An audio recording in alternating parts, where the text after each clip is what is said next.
Well, I'm sure by the title of the video you can figure out what we're doing on this one. Let's go take a look at the new project truck we got going. I think this one is the one that's going to stay for a while. I need a shop truck real bad. Honestly, that S10 was useless as a pickup truck. If I put a feather in the bed, I would have bottomed out. I mean, it was absolutely useless for a truck. And a friend of mine hit me up, or actually I hit him up, asked him if he had anything laying around. It's rough, but it's what I wanted. The nice part is you can find parts for these things for nothing and they're dirt cheap. I mean, it's honestly just endless the amount of parts that are available for these trucks. But here it is, guys. It's a 1977 C20 service truck. It's big, but she'll fit in the shop. The motor transes out of it. But that's all right. I think we got something that'll fit right in there. It's not going to be an LS. We got something else that we're just going to toss in there just in the meantime. And actually, it's an old landscaping truck. I want to find out exactly what landscaping company owned this. You can see that magnet is just absolutely stuck to that door. I think it was a magnet, I think. Sure seems like it was a magnet. The nice part is everything is cheap. Everything is cheap. Voltmeter, oil pressure, temp, emergency brake light. Says it's got 90,000 miles. Judging by that brake pedal, probably 190. Forget it, Arnie. This baby's got 93,000 miles on it. Probably 193. But that's all right. Bezel's cracked. I mean, it's not a perfect one. I think it's got a left-hand and right-hand fuel tank. I think it's dual. Someone was a smoker.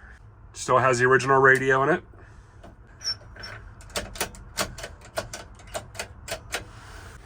Oh, there's the headlight trim.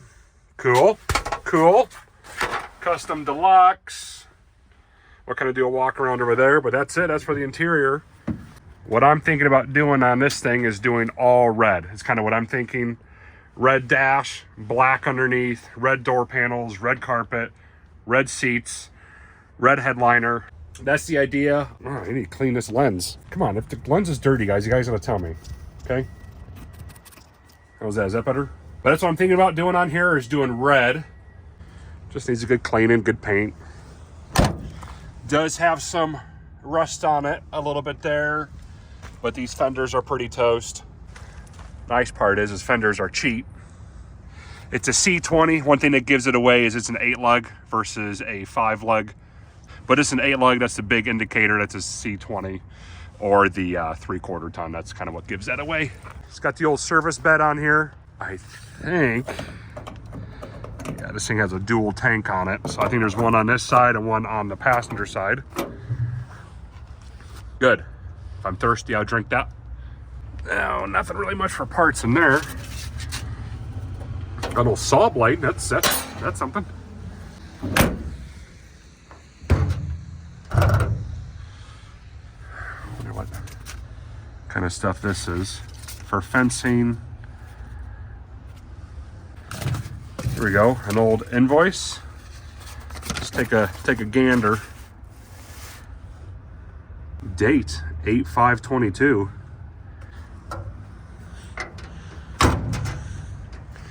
Open up the back one. Yeah, I can see that the bottom of it is gone. But that's all right. That's okay. Got a bunch of rust there. It's not like the Riviera where it's really hard to find parts. The patch panels on these are pretty plentiful. Easy to get, easy to get. Plus you can buy a whole new fender for pretty cheap, actually. I think it's like $100 for a fender, so it's really not horrible. The fenders are pretty easily replaceable. Onto the passenger side. Interior actually isn't horrible. It's just really dirty. Lap belts.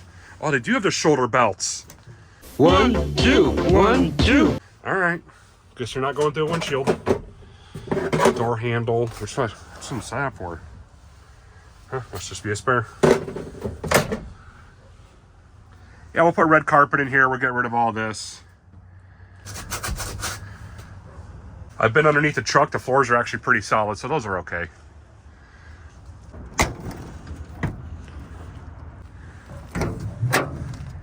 There's the inside of there.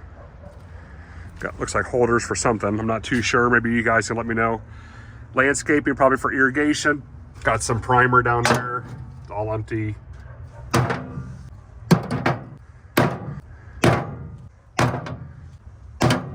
There we go. Got some fancy locks on this one.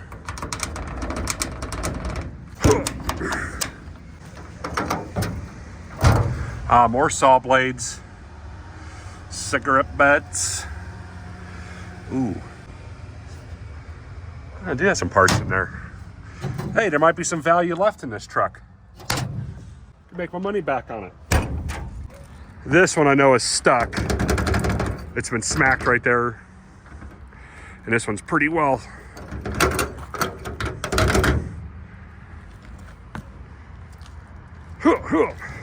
It's all right. But there it is. There's the back of it. It's got the ladder rack on it. I'm actually thinking about pulling the ladder rack off. Look at the size of this rear bumper. Thinking about cutting it flush and fabbing up a new one, or what we do is we unbolt it. But either way, I might make this a flush bumper, maybe have it stick out, or do a different one. Not too sure yet. Utility box Oakland. You can see that's all rotted out. My guess is the license plate went there. I'm not too sure. What if the hitch was taken off this? I didn't see one, did you? I know some of you guys are gonna be wondering why I got this truck and I got rid of the S10. Honestly, the S10 was cool, but it didn't fit me. I'm 6'1". I really struggled getting in and out of that truck. And I know I say that because I got a sports car, but you know what? It just wasn't comfortable for me at all. I was so close to the steering wheel. I was super tight. I wasn't really comfortable. Plus, I did the LS swap, which was awesome, but to lower down the back end, that also meant that I had no bed capability. Now, I could airbag it, which is kind of what I'm thinking about doing on this. I kind of want to let this thing lay on the ground.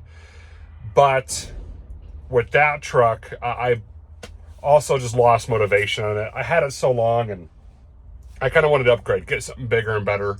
And some people are going to go, oh, well, I don't know if that's an upgrade getting this thing, but you know what? This thing has a lot of potential. It's got some rust on it, mainly on the front fenders, but you can replace those front fenders. For the utility box, it's all just right angles.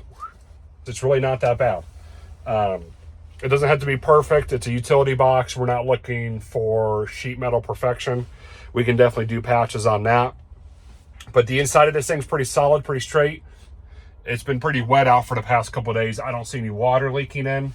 So the interior really isn't horrible. It's not rotted through, but interior parts for this thing is dirt cheap. I mean, I can get a whole new dash for this thing for a couple $100, door panels for a couple $100, carpet for $100.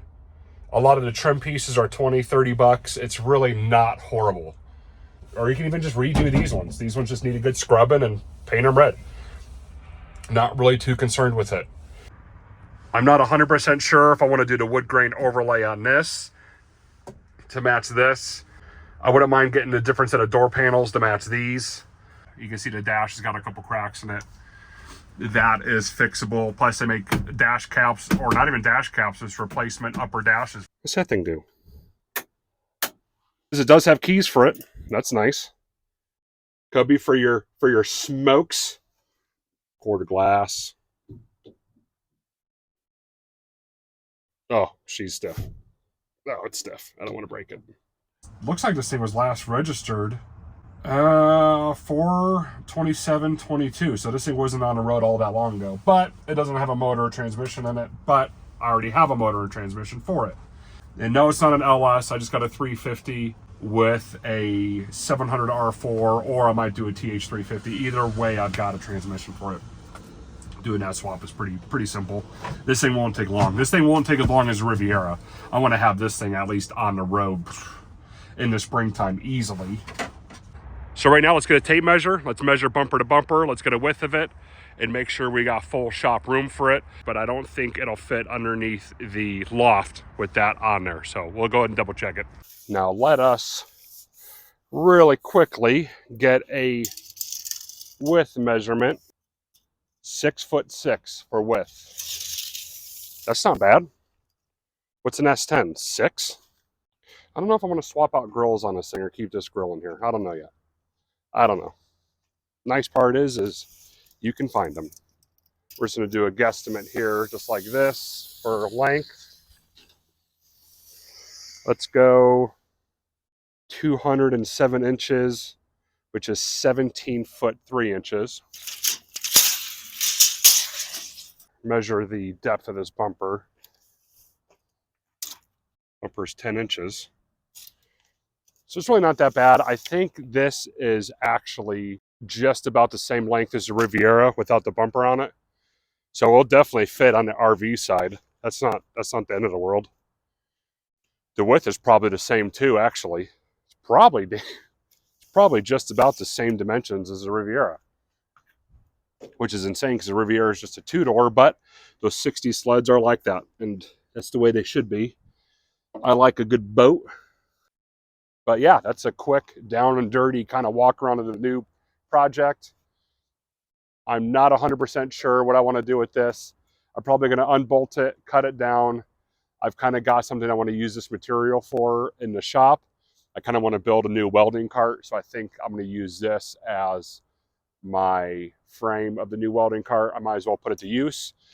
I don't really want this on here, but imagine this thing sitting about 6 inches lower. I don't know if I want to bag it or if I want to just make this thing just a lowered service truck.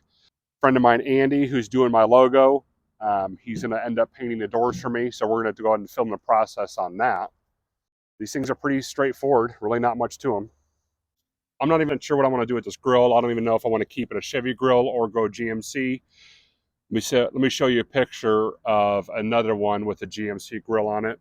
I think it's a Sierra S15 is what that one is, or Sierra 15. But that's the grill I like too. It gives it a more of an old school kind of feel to it. This is 77, so it's going on almost 50 years old. I want to change out the bumper for a chrome one. I want to get rid of this one. But the thought is do I leave this thing looking old, looking patina, or do I actually paint it? Or what I want to do with it yet. Let me get your thoughts down below. Let me know what you guys want to see with it. But this is a truck that's going to stay. I'm going to keep this one for a while. This is going to be the shop truck from here on out. I know I said it about the S10, but honestly, I fell out of love with it. Plus, it was too small for what I wanted. I wanted something bigger, and I was way too crammed in it. Love the truck, but it just had to go. I did pull the LS and the AR5 out of it, pulled the wire harness out of it. So all the big money stuff that was in that truck, I pulled out of it. I pulled probably about $6,000 worth of parts out of that truck, and I sold the shell. So I got my money out of it for what I got for the shell. I've been very sick for the past week, so I really haven't gotten anything done in the shop. Whatever I got took me out for a week. My wife is sick. My kids are not sick yet, thank goodness. Hopefully they don't get it. I got the hood. It's in the back. One thing that these trucks are notorious for are the front hoods folding. But just lubricate your hinges. That thing will be fine. I think that hood doesn't have the crease in it yet, so that should be pretty safe. I just want to get this thing moving and driving around. Brakes still hold pressure, so I'm sure the brakes are okay. It does need a good once over, but the nice part is this thing was pretty recently on the road, which means everything's been pretty well exercised up until about this point. A friend of mine bought this truck running, pulled the motor and transmission out of it for his hot rod. They make 3-inch drop spindles. We'll do 3-inch drop springs in the front. In the rear, we'll flip the axle. That'll give us about 4 inches, 5 inches of drop. Then we'll do lowering leaf shackles. That'll drop it another couple inches. So lowering this thing down isn't the end of the world. It's pretty straightforward, not hard. Me not removing leaves like I did on the S10, I should be able to at least put a couple 100 pounds in the bed easily without even really affecting it. It shouldn't bottom out or anything like that. The S10, I think I removed 2 leaves out of it. So if I put anything more than 50 pounds, it'll start rubbing. So the S10 was pretty much out for a shop truck. Anyway, this is it. Let's do one final walk around on it, and then we'll go ahead and end this episode, guys. As you saw, we do have the headlight trim. All we need to do is get headlights for it. The only thing I have left to buy, really, besides the nickel and dime stuff, is I need a radiator to shove in here. Do a kind of final little walk around on it, and then we'll snap a picture for the thumbnail. There's the back. I want to see that bumper. If I bag it, I want to see that bumper on the ground. There's this side. I'm up against the fence. Let's do a quick measurement. If I lower it down 6 inches, it'll be sitting about right there, give or take. So about an inch above the rim, if you can imagine that. But that's it for this one, guys. I just wanted to introduce you to the new project truck. We can at least get that thing running in mere minutes because it's small block stuff going into a small block stuff. I've done plenty of those in my life. And then we, at least as long as it's driving, we can start tearing it apart, start doing interior stuff, start patching it or replace those front fenders. Really not horrible. No, it's pretty bad. It's bad. It's not the best. Can you hear that I'm sick? Started really getting sick on Saturday, Sunday morning. So we're going on 4 or 5 days now. On Saturday, I think I had like 103.5 degree temp. Brutal. But anyways, that's it, guys. Thanks for tuning in. I know it's kind of a short, just down and dirty one. That's what I needed, guys. I needed a short, easy one. And I think introducing a new project truck should be pretty good. What we'll do is in the next one, we'll film that truck getting delivered to the house. We got to load up the bed with some engine and transmission parts. Probably put the hood on it. Get it to my shop. We'll put the Riviera where the S10 used to be. And I'll show you a picture of the truck of the S10 in the trailer when a dude came to pick it up. S10 should be going in pretty good hands. The guy that has this had like 5 S10s, so easy for him. He knows what he's getting. Pretty solid roller, ready for an LS. Everything's been cleared for an LS. But that's it, guys. Thanks for tuning in on this one. We'll catch you next week. Hopefully, it'll be only 1 week until the next episode comes out. We're going to film the truck getting delivered, us loading up the bed of it, getting it to the shop, shove it where the Riviera is, and start diving deep into that one. That's it. Thanks for tuning in, everyone. Catch you next week.